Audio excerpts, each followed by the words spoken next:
Sa puso ng Bicol, sa maliit na barangay ng Mananglesi, Pocot, Camarines Sur, tumitigil ang daloy ng buhay tuwing tumitigil ang daloy ng trapiko. Ito ang mukha ng progreso na may kasamang pasakit.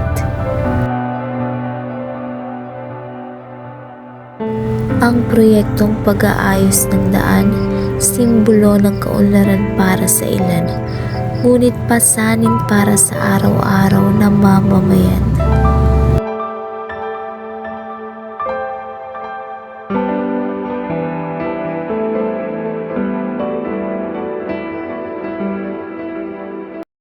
Ako si Journalist Malisana at narito kami ngayon sa Balangli upang silipin ang epekto ng kasulasugan, rehabilitasyon ng kalsada, ang sanhi ng matinding trapiko at epekto nito sa kalikasan at pamumuhay.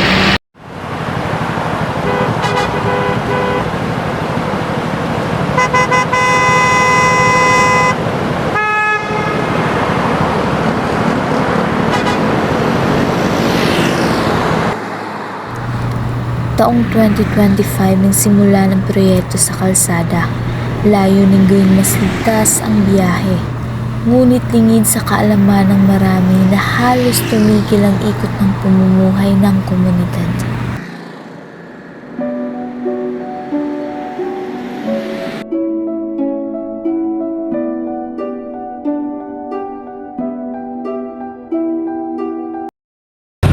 Kumusta po ang kita niyo ngayon kumpara dati simula ng kalsada?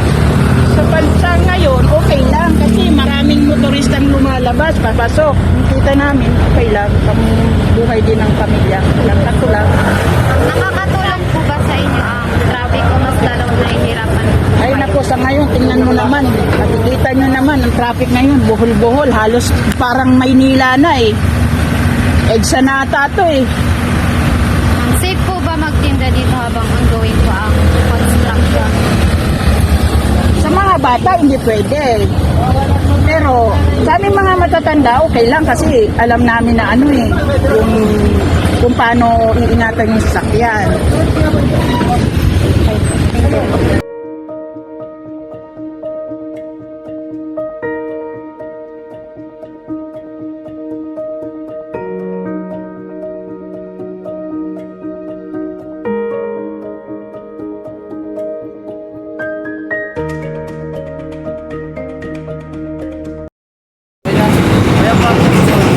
Anong naramdaman nyo po sa ganitong sitwasyon?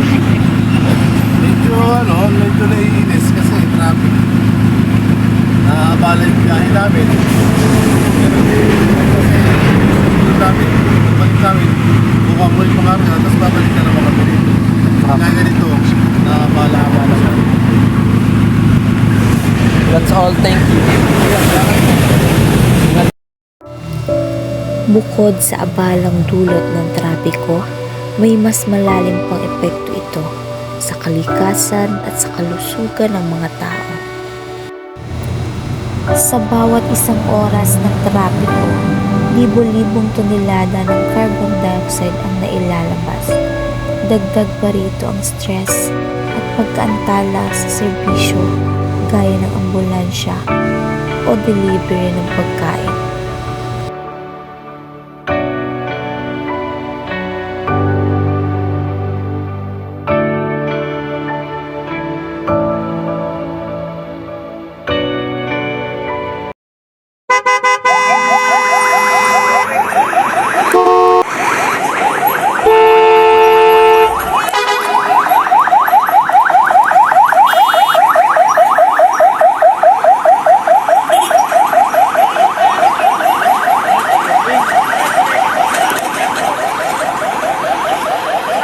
Kayo po ang tatanungin, anong solusyon po yung sa tingin niyo yung makakatulong po dito?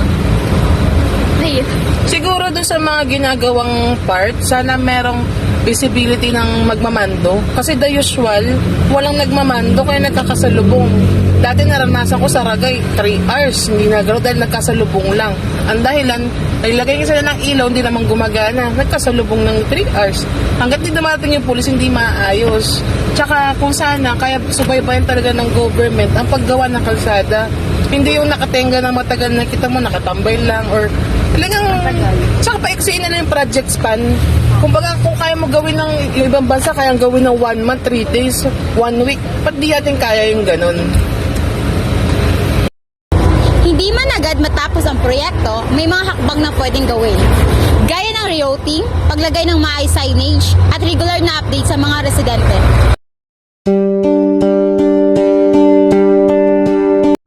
Ang kalsada ay tuloy ng progreso. Ngunit sana hindi ito maging hadlang sa araw-araw ng buhay. Naniniwala kami may mga paraan upang kasabay ang pagulad at paglalasang. Ito ay panawagan para sa mas sistematikong proyekto, para sa isang mas ligtas at maayos na Manambi.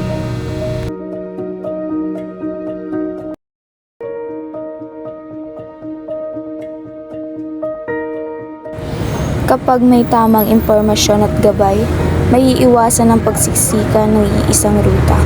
Napapabilis ang biyahe at mababawasan ang stress ng mga motorista at iba pang mga sasakyan.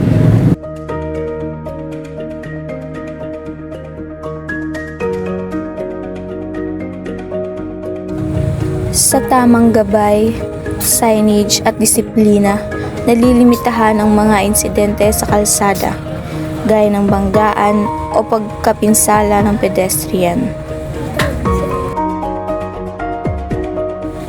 Mababawasan ang pagkaubos ng gasolina at pag-aaksaya ng oras sa biyahe. Mahalaga ito sa araw-araw na gawain ng mga tao.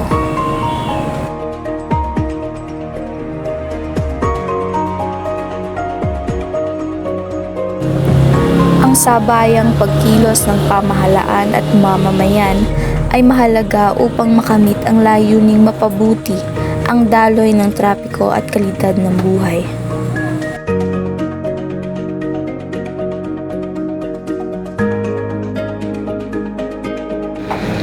Kapag may maayos na daloy ng trapiko, mas kaunti ang atensyon at alitan sa kalsada, kaya mas disiplinado ang mga mamamayan.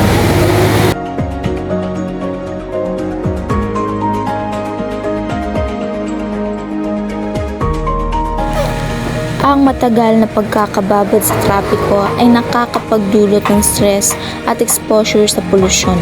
Sa pag-iwas dito, mas napapangalagaan ang kalusugan.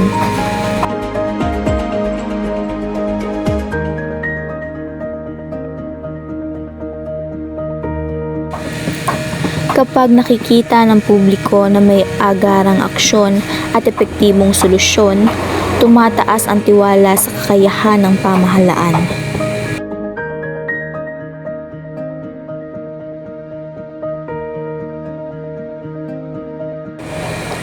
Ang pagbibigay ng tamang impormasyon at solusyon ay nagtuturo sa mga mamamayan ng tamang asal at disiplina sa lansangan.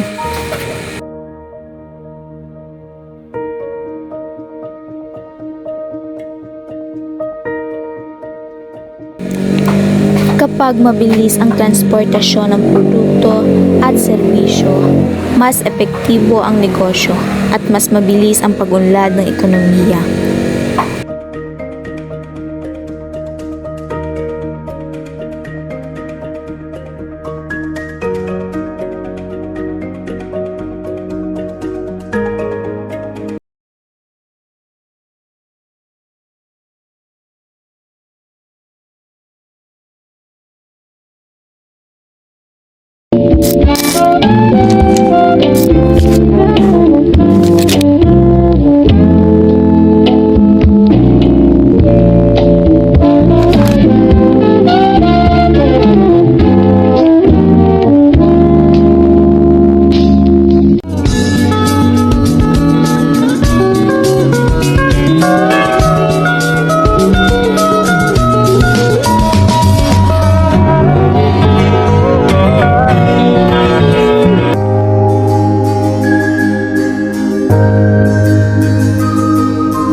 Ma'am, yan po kami di ma'am doon ni Jerry ma'am. Nag-interview ay nag-dealing ng traffic sa Manangili. Filing. Uy, kamera. Ma'am, yung mga traffic di ma'am. Ma'am Honey, grabe po ang traffic. Dahil po kayo ma'am maka-interview, kaya nag-ibon lang kami sa diring video. Dapat Iyo po. mga 440 o 450 ang connecting yun. Yan ang traffic, grabe. Ma'am, ilang mo ang traffic di ma'am, grabe. Kaya sige, ilalagay ka na. Papailing ko ni Kim, ma'am. Ma'am, tignan mo, ma'am. Yun na ini. Dahil po kayo ma'am maka-interview ta. Masupugon man baga, ma'am. Diyan o. Taaw.